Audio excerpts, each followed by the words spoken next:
kàgbéga kàgbéga kàgbéga fàlẹ́rí ìgbàgbọ́ wa ni pé bá ti bẹ̀rù làbọ̀ mọ́ ká ṣiṣẹ́ ká ṣiṣẹ́ ká ṣiṣẹ́ ká jọlá ìṣọ̀kan àtòmìnira ní ẹ jẹ́ ká máa lépa tẹ̀síwájú fọ̀pọ̀ ire àtòhun tó dára ọmọ Oòduà dìde bọ́ sípò ẹ̀tọ́ rẹ ìwọ ni ìmọ́lẹ̀ ògo adúláwọ̀. And a very good morning and welcome to the 6th of March 2021. My name is Olayomi Koiki. A lot of you know me as Koiki Media. Mo kí gbogbo wa pé ẹ káàárọ̀ níbikíbi tí ẹ ti láǹfààní láti bá wa dá sí ètò náà ní àárọ̀ yìí. Ẹ káàsán ní àwọn ìlú kan, ẹ kú òwúrọ̀ ní àwọn ìlú kan. We are living in different time zone. I could see so many of you that have just been logging in from different part of the world, all the medias around the globe. We must appreciate that a lot of work that we are doing, we are not just doing it. We have so many other medias that are also, we are working with. And I can see my beautiful sister Suzu and also the rest of the team as well. Good morning, good afternoon, and good evening, wherever you are.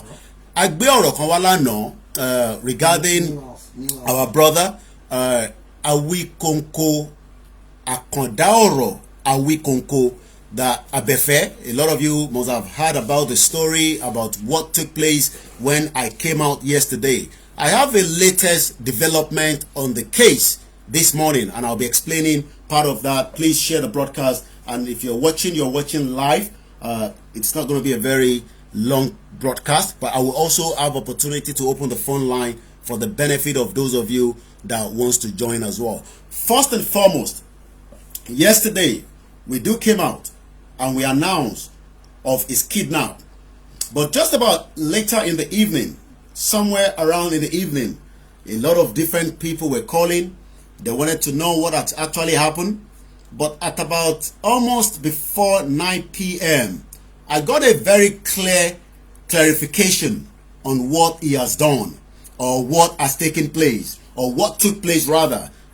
In tó ṣẹlẹ̀ gangan níbi tí a gbé ọ̀rọ̀ lọ nígbà tá a wá sọ̀rọ̀, oríṣiríṣi èèyàn pé a dúpẹ́ lọ́wọ́ gbogbo yín fún in tó ṣẹlẹ̀. Number one, let's put it that what took place in his kidnap. Ẹ máa gbọ́ mi dáadáa. I will speak in English and I will also do the translation as well. But màá kọ́kọ́ sọ ní èdè ọmọlúàbí tiwa pé in tó ṣẹlẹ̀ sí àbúrò wa, ẹ̀gbọ́n wa, bàbá wa, nítorí pé gbogbo wa lẹ́yọ kọ̀ọ̀kan ni a ní ìta máa ń pè ní ọ̀wọ̀ lára.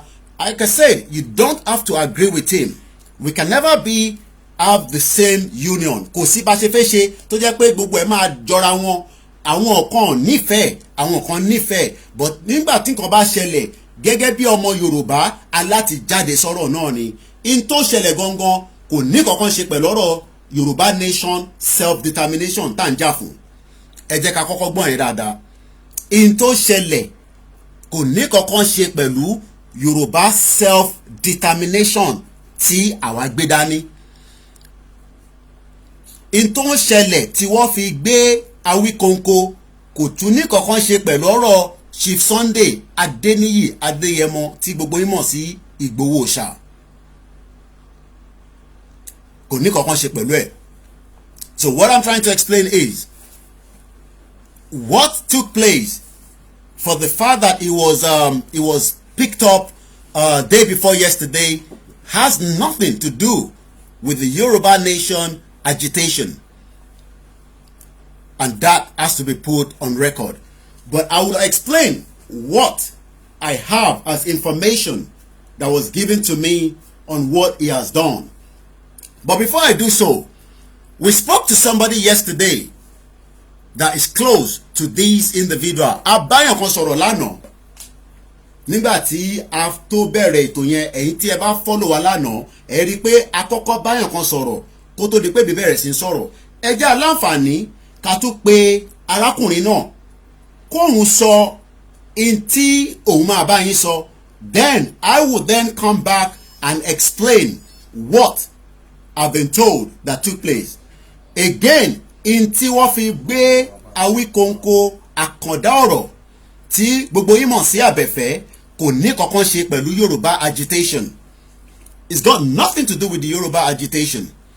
Adẹ̀ láti tètè jẹ́ káwọn èèyàn mọ̀ pé Yoruba self determination agitation tàgbédání, it is our right, and that right will be expressed right inside Nigeria and outside the country. Whether the government likes it or not, it's got nothing to do with us. It is according to the United Nations chapter. We haven't done anything than just awareness, campaign, talking to people. Oh yes, look at my, there was a country yesterday, I don't want to divert too much, but I just want our Yoruba people to know that what we are holding is a golden opportunity and we will not let it go.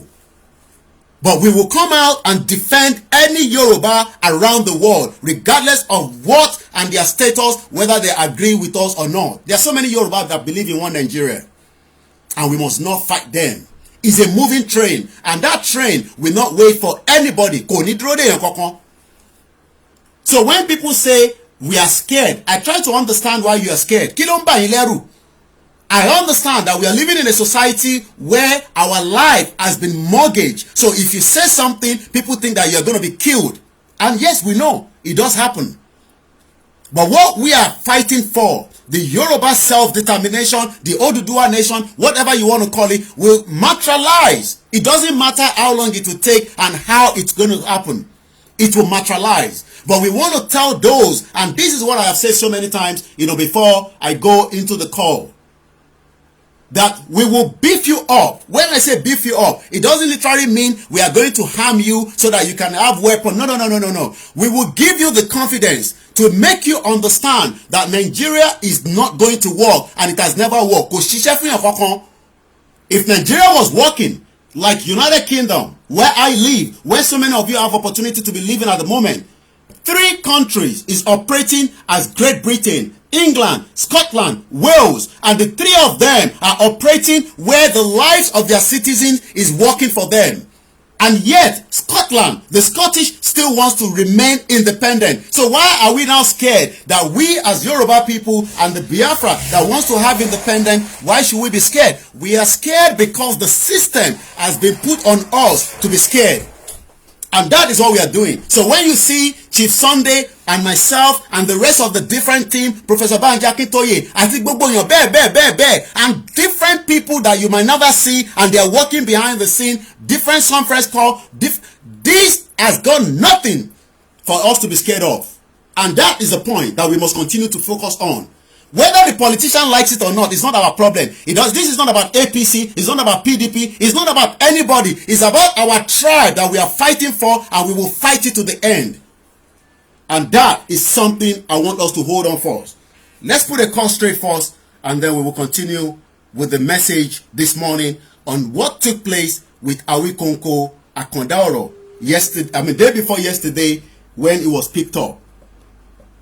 Once again, ẹ jẹ́ ká jókòó yé wa dáadáa, ilẹ̀ Yorùbá tá ń jà fún yìí, àtẹ̀ntó believe o àtẹ̀ntó believe, yes àwọn kan fẹ́ believe because inú Nàìjíríà lọ bẹ́ àwọn gbogbo wá sí, according to where we've been told. But now we realize that there was nothing called Nigeria. Nigeria was created not for me, it was not created for you, so why should we believe in one Nigeria? Bá ń pè alàgbà yẹn padà pé ṣé wọ́n ti tàn kíní data ni. Number in ló parí pẹ̀lú 555-334. Àbí nǹkan tí mo sọ yé yín nísìn. So ẹ jẹ́ ká understand. Ẹni tó bí sínú Nàìjíríà, ó ń feel pé nígbà tó ti bí mi sínú Nàìjíríà yẹn, we were a kingdom just like Great Britain before the whole 419 and the amalgamation that brought us together, and the union is now becoming a threat to our life. Oh yes, we are living with terrorists in this country. open WhatsApp ni wọ́n fẹ́ pè yín. à ń gbé nígbé ayé tí kò tẹ́ wa lọ́rùn nítorí pé ibi tó ṣe join wa together yẹn bó ṣe join wa together ó ti di threat fún wa, and that is something that we must understand.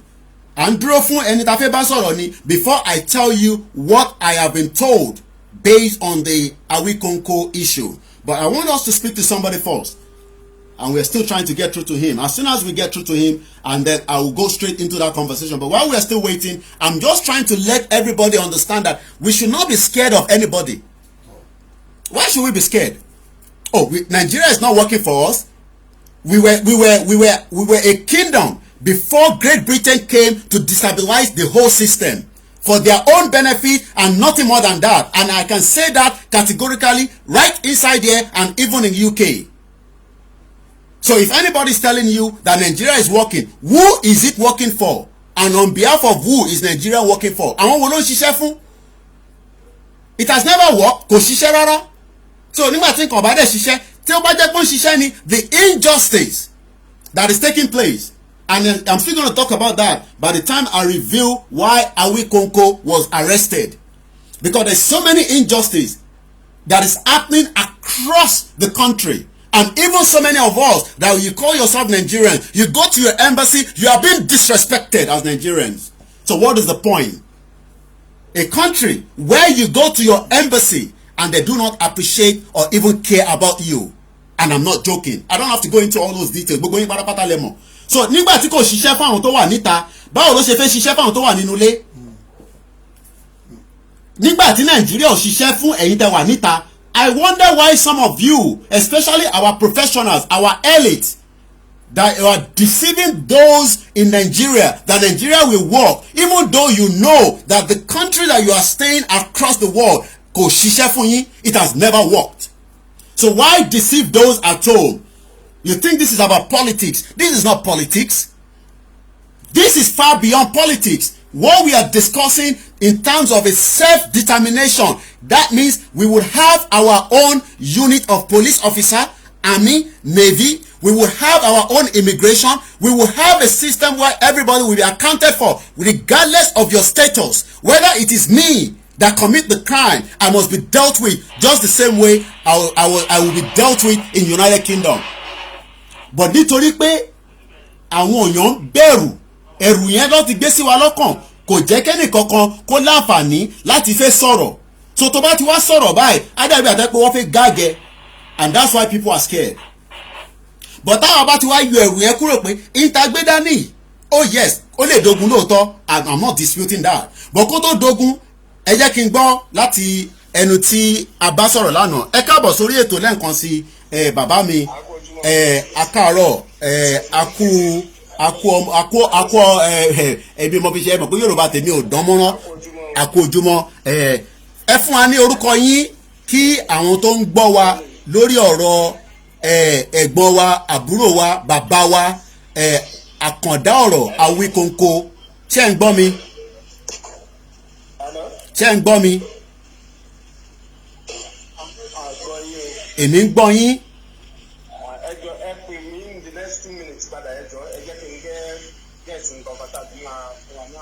Okay, these are part of the problems. A call from location 1 to location 3 and there's no communication. No, is this the kind of life you want us to live? I'm asking everybody, ṣé irú ìgbésí ayé tá máa gbé náà ni until we die and then we go to heaven and enjoy heaven when we are not enjoying the world itself? Àìtí ìgbádùn ayé, àwa náà fẹ́ lọ gbádùn ọ̀run. Ẹ káàbọ̀ padà lẹ́ẹ̀kan sí, ṣé ń gbọ́ mi nísìn? Ẹ káàbọ̀. Torí àwọn tí wọ́n fẹ́ gbọ́rọ̀, ẹ̀yin lẹ fẹ́ kọ́kọ́ fún wa ní bí tí ọ̀rọ̀ yẹn dé kó tó di pé mi náà wá ṣàlàyé ìntèmi náà gbọ́ bí ó wá rí bẹ́ẹ̀ kò rí bẹ́ẹ̀, mo kọ́kọ́ fẹ́ gbọ́ láti ẹnu ti yín. Agbẹ́yìn wá lánàá kẹ́ wá bá wa sọ̀rọ̀ lórí àkàndá ọ̀rọ̀ Awikønko. Àwọn kan mọ̀ sábẹ́fẹ́ sọ̀rọ̀sọ̀rọ̀ lòun náà kò ń ṣe ẹni táwọn èèyàn mọ̀. But kí ni ibi tí ọ̀rọ̀ yẹn dé nísìnyí kí ó lè yé gbogbo àwọn tó ń gbọ́ wa ní kétékété?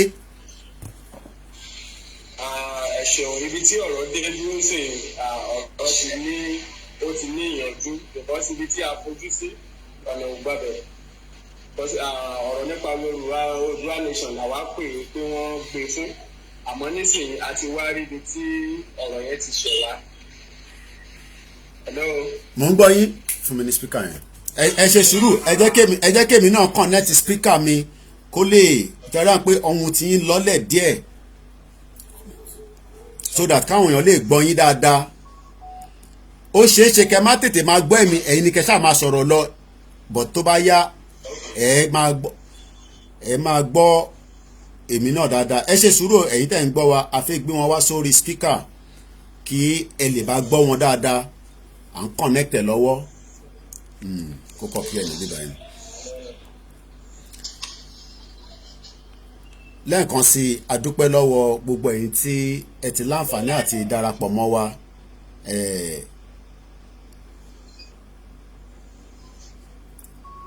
ó yá ẹ máa sọ̀rọ̀ lọ alàgbà à ń gbọ́ yín nísìn. àkú ojúmọ́ o mo kí gbogbo ẹ̀yin ọmọ ìyá mi lágbára Ọlọ́run ẹ̀tọ́ wa Ọlọ́run á gbà fún wa ní èyí tó jẹ́ Yorùbá nation. tó lọ́ọ̀rọ̀ nípa ọ̀rọ̀ Àkàndá Awikønko tí a wá sí orí afẹ́fẹ́ ní àná fún yẹ Ọlọ́run ti bá wa ṣe àti mọ ibi tí ọ̀rọ̀ fi ṣe wá. gbogbo àwọn tó ń bíbà àti pẹ̀lú ní pàpàmọ́ra àti mọ̀bí tí wọ́n ti pè é tó àdọ̀tí àti. kódà ó ti cut off àtúpè wọn padà ó máa ń ṣe bẹ́ẹ̀ network ni this is the problem that a lot of people are facing in this country. We outside the country do not understand how it is difficult for an average Nigerians, as they call themselves, because I am not Nigerians. I'm not in Nigeria. I am now inside a new nation. Whether you like it or not, we will get there. But let's go back to the conversation while I'm waiting for the phone to boot back up, and then we can hear. Ọ̀rọ̀ tí ń níyànjú la ṣe sọ pé a máa ń sọ̀rọ̀ ọ̀rọ̀ tá a sọ lánàá aláti fún yín ní update náà ni àmúbọ̀ báyìí díẹ̀díẹ̀ ẹ jẹ́ ká gba alàgbà yẹn padà ká lè bá gbọ́ in tí wọ́n fi bá wa sọ lẹ́ẹ̀kan sí the audio is going to be better, just bear with us, but again the network from here to the other side is a very difficult one, and I'm sure some of you will have experienced that as well. How people think that this country will work, I just don't get it. Whether you bring in the best president, the best economics, it's not about that. We want to go back to where we were before, and it's just as simple as that. Hello?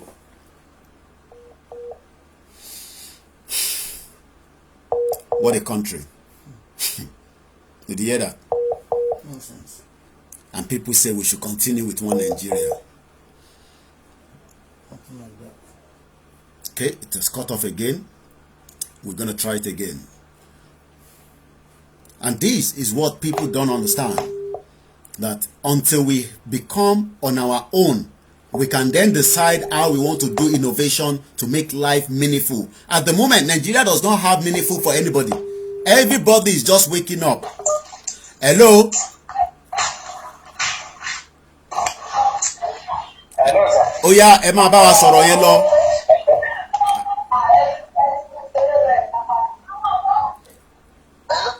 Ẹ máa sọ̀rọ̀ lọ sẹ́ ẹni káwọn tó wà ní agbègbè yín níbẹ̀ yẹn ẹni kọ́ dákẹ́. Àwọn tó wà lágbègbè yín ẹ sọ fún wọn pé kọ́ dákẹ́, ọ̀rọ̀ tó important lẹ fẹ́ bá wa sọ.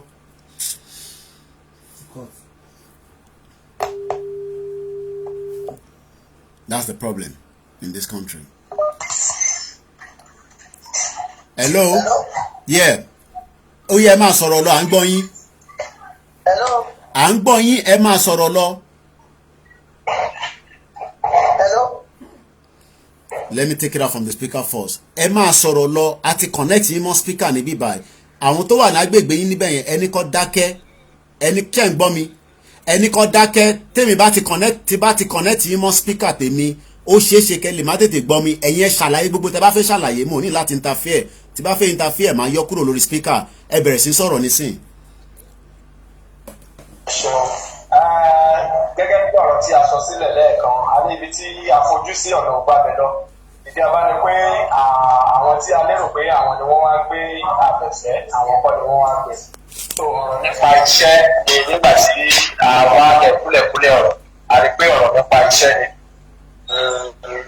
ẹni tí wọ́n jọ da iṣẹ́ pọ̀ tí ó gbé iṣẹ́ fún láti ìlú Amẹ́ríkà tó ẹni tí ọ̀rọ̀ yẹn wá dání lórí ìyẹn ló dé ọ̀rọ̀ bíbẹ̀ kàkà bí ó gbọ́ ọ̀nà kan ọ̀nà tó nítumọ̀ láti pàdé wọ́n dẹ̀ jọ fi ọgbọ́n ọgbọ́n àyẹ̀kẹ́ ló lọ wá àwọn èèyàn láti lọ pé ṣùgbọ́n tó yá àwọn èèyàn pípò yẹn láti yọjú sí pé àwọn iṣẹ́ tó ṣe báyìí báyìí kà sí báyìí káwọn pé ọ̀rọ̀ bó ṣe rí pé kò gbọ́ sáìdì tọ̀dọ̀ wọn wọ́n tó di pé ó bọ́ sí orí afẹ́fẹ́ pé ìpàdé wọn fi pé so kábà fa ọ̀rọ̀ bàbá wa ọ̀dẹ́rìsà bẹ̀rẹ̀ bí àjà wọ́n ti bá wa dá sí wọ́n ti pé gbogbo àwọn tọ́rọ̀ kan tó wọ́n dẹ̀ ti ní àwọn máa yanjú ẹ̀ títí ẹ̀ ní sí ọ̀la tòbí tá a bá ọ̀rọ̀ dé nìyẹn tó mọ́ ọ̀rọ̀ gbogbo àwọn ọmọ Nàìjíríà kì í ṣe pé àwọn ìjọba ló wá gbé lóòótọ́ àwọn ìjọba ọ̀fẹ́ pọ́n lẹ́nu látòrí nǹkan tí wọ́n lè ṣe ni wọn ò jẹ́ ní freedom of speech but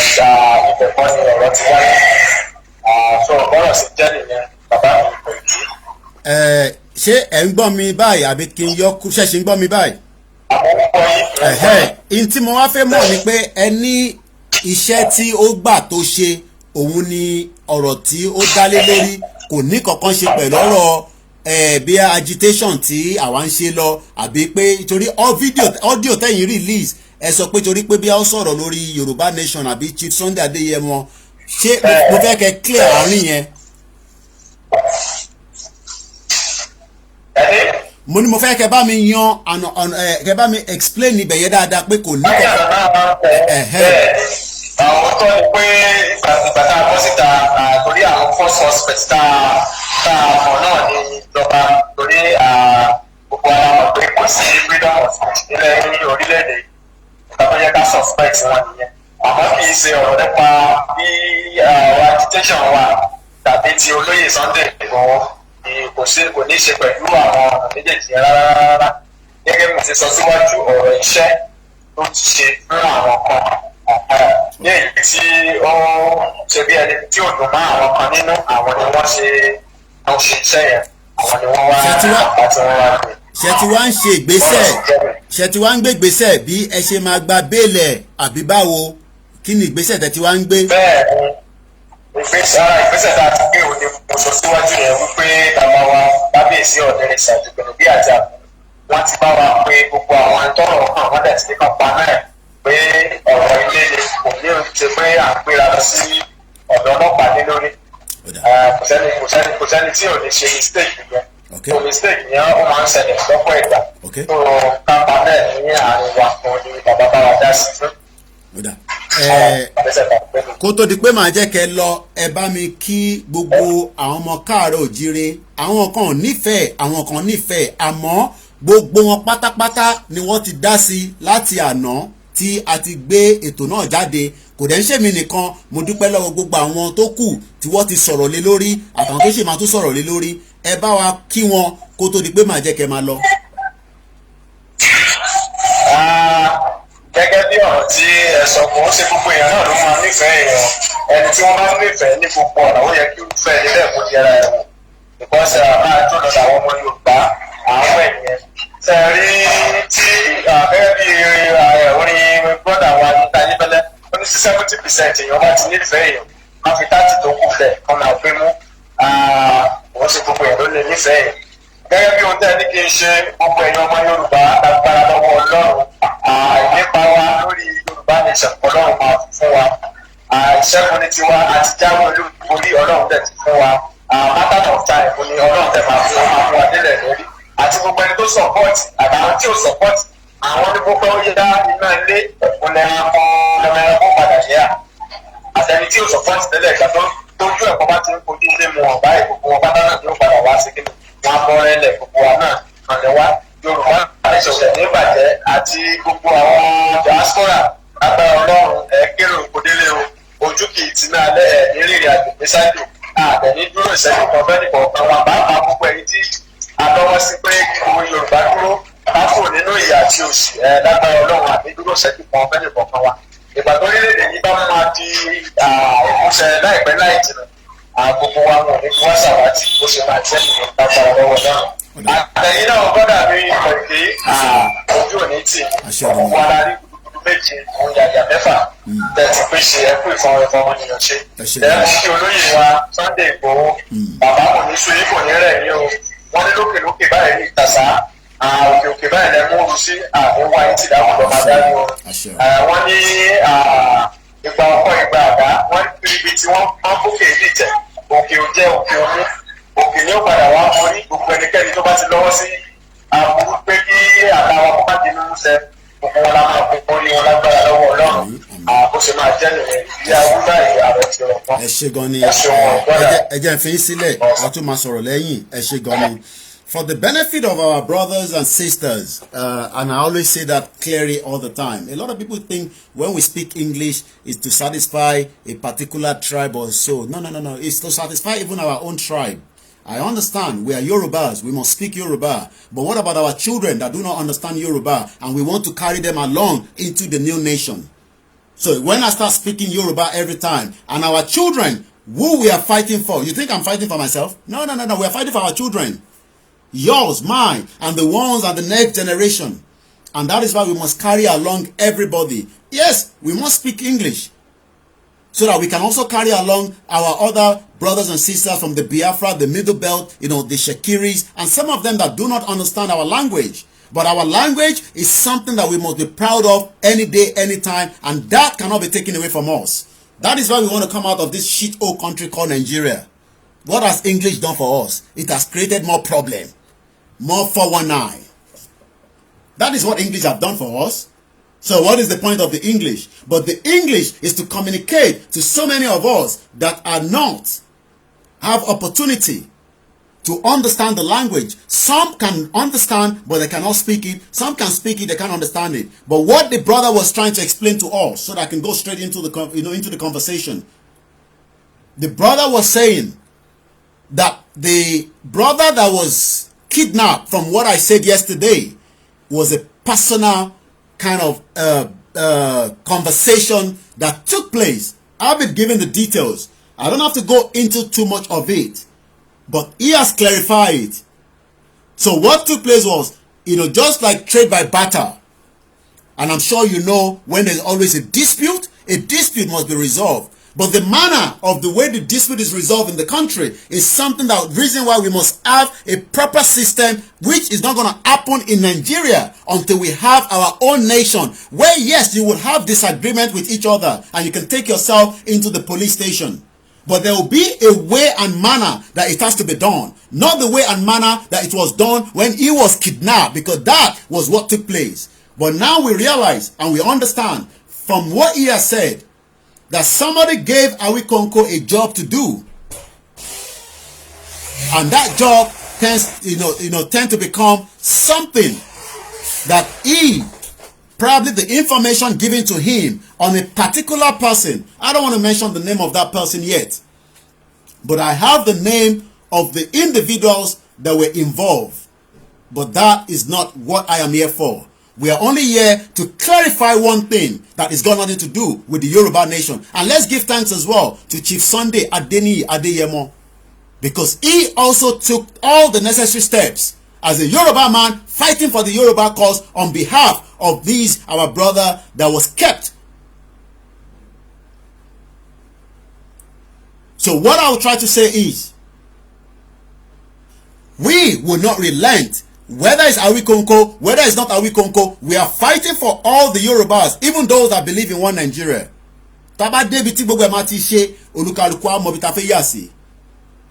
When you're traveling from London to Manchester, you can go on different motorways. You can go on the M1 or you can go on the M25. You can go through the back route, which is going to be more dangerous.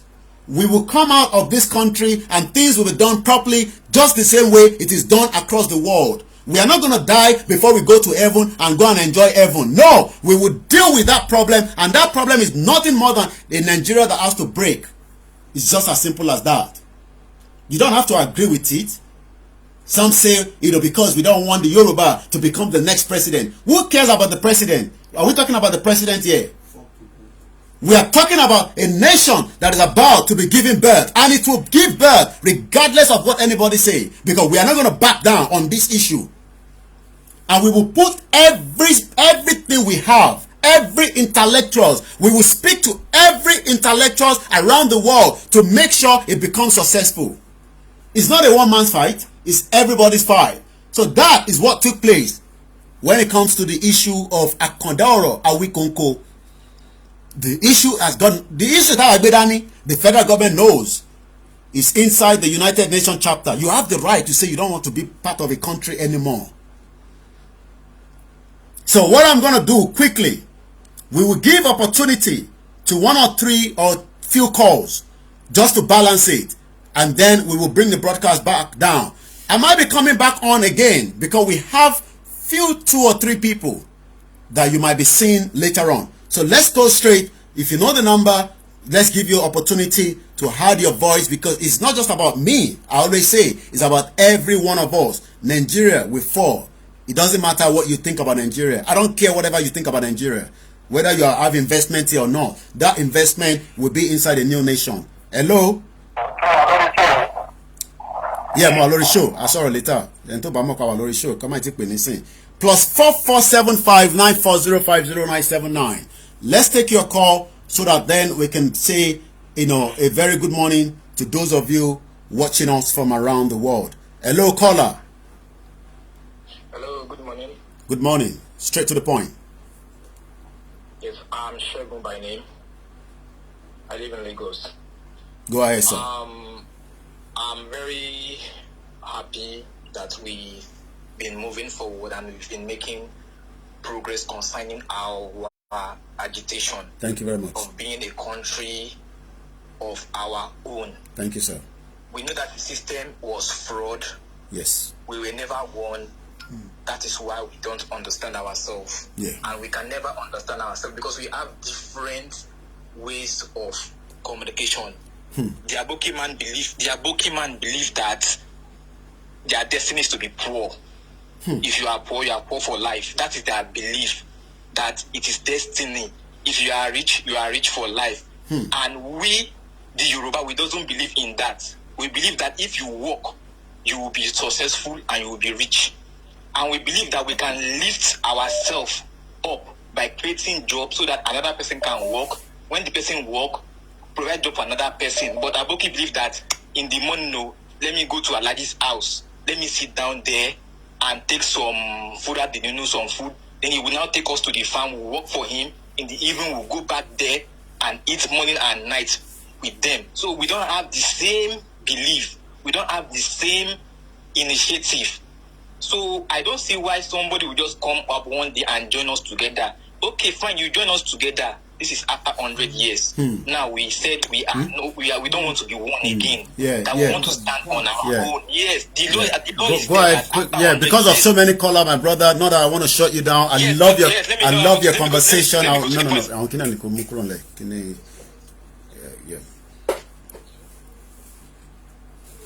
To the point. Yeah, please. Quickly. Yeah, my brother, please. Yeah. So what I want to advise we Yoruba to do now is I want us to raise our flag across the whole Yoruba land, so that our flag should be shown everywhere that we mean business. Okay.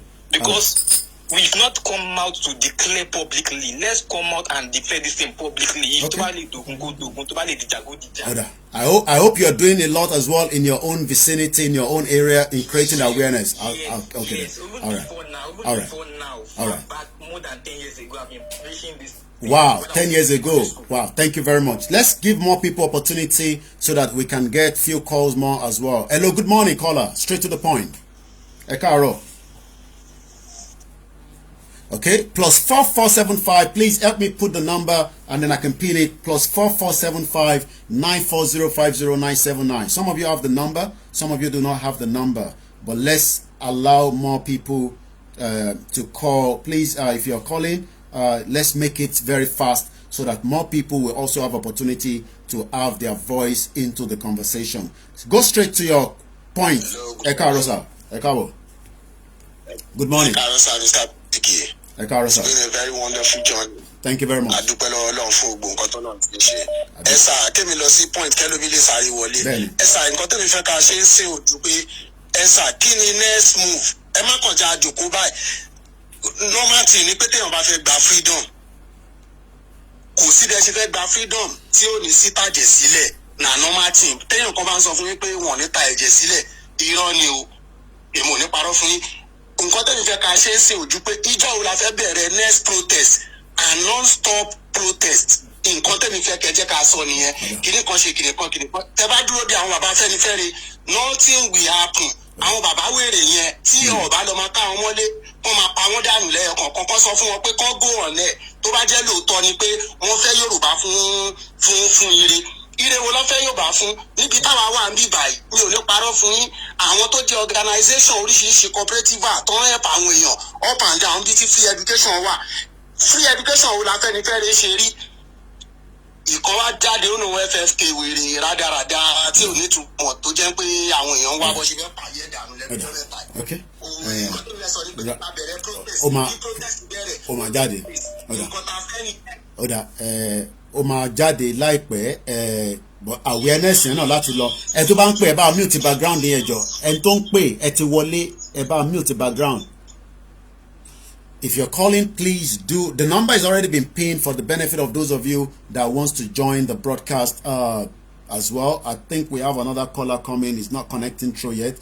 It's the network. Once again, Awikønko is more like a personal business issue between him and whoever that had the case with him. It's got nothing to do with the agitation. It's got nothing to do with Chief Sunday Adeyemo. But what I can say is, the process of him being bail released is already ongoing, and by the time he's out, he will definitely maybe be able to explain more details. I have the names of those individuals, but I won't be mentioning that on the broadcast here. Ekabo Sorieto, good morning.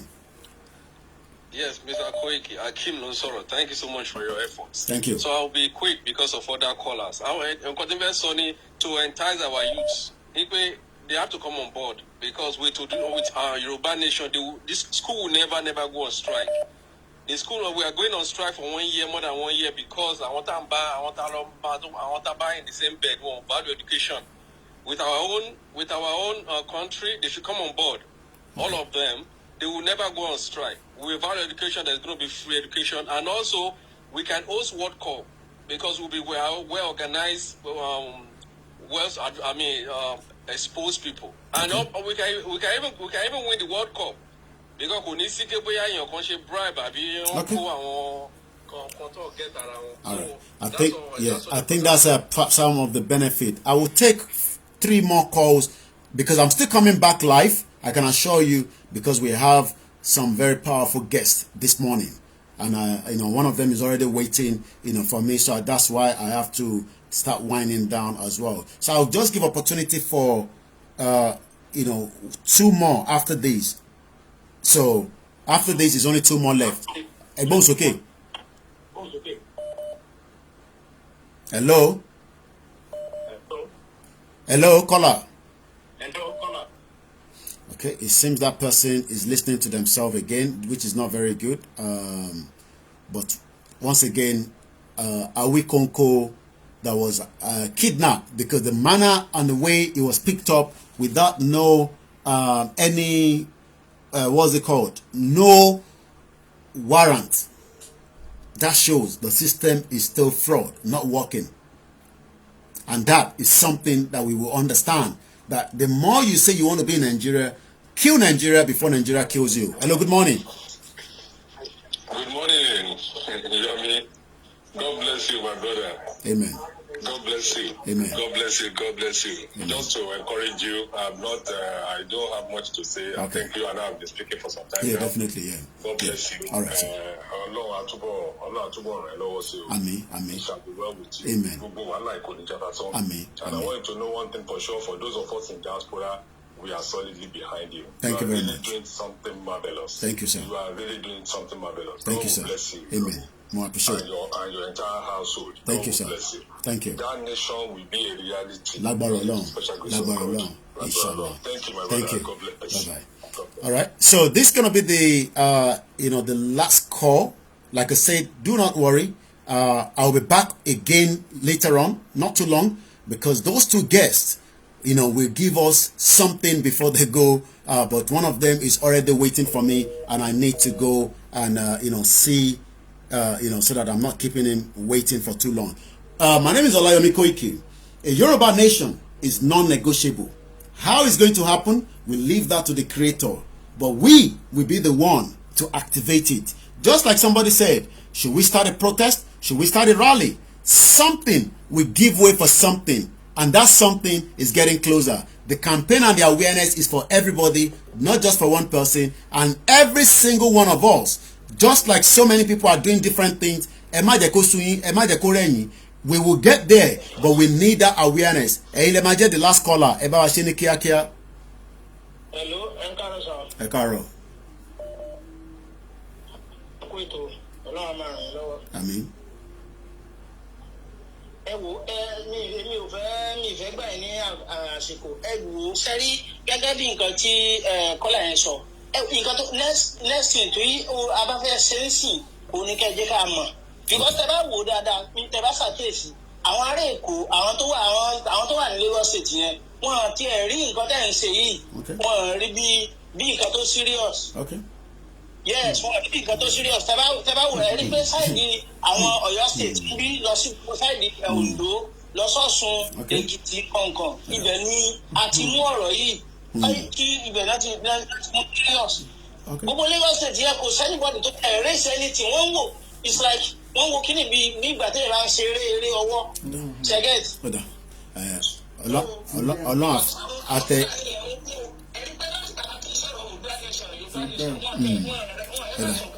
No problem. Happy to see.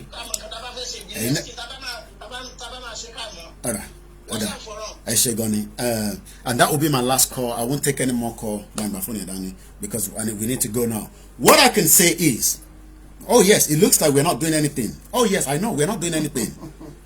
But let's first wait for after the force majeure. The force majeure is just a few more days away. 90 days have been given to the government. They respond or they don't respond. The next line of action will take place. Rally is the most easiest thing to start. But are we prepared to go all together? That should be you deciding for yourself.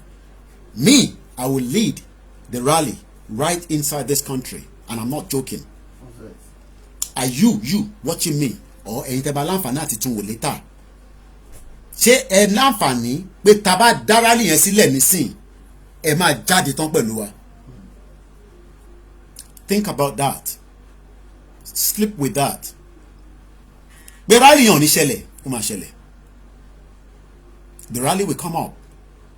Just the same way UK government was taking the whole EU campaign across the length and breadth of the whole country. We will be doing that as well. You saw a snip of that in Ondo State.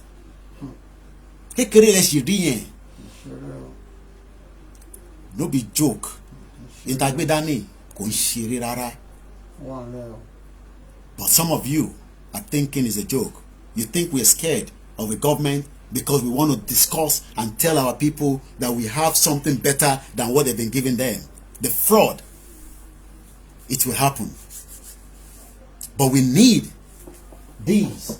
When we're going for the rally, we need a lot of these. Banners, stickers, flyers, and bills. In their millions. Don't give me the money. Produce it and send it to us.